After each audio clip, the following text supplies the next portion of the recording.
On va présenter la situation et le parcours d'Abdel. Abdel, c'est un chouette jeune homme qui a un TSA.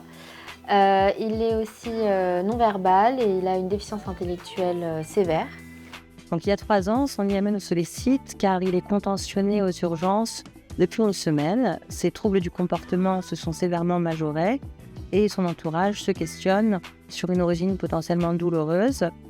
À la maison, c'est devenu intenable et dangereux et sur son IME, il a besoin d'un voire 2 professionnels pour l'accompagner. S'en suivront ensuite 2 années où il sera question d'alerter les instances, de faciliter son accès aux soins somatiques et psychiatriques et de trouver des solutions afin de lever toute notion de danger à la maison.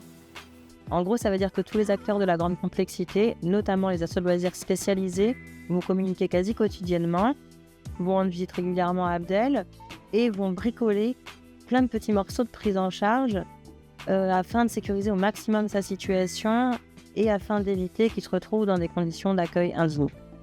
Malheureusement, la situation reste extrêmement fragile malgré tous ces aménagements et Abdel sera hospitalisé sur son secteur de psychiatrie à plusieurs reprises pour le protéger.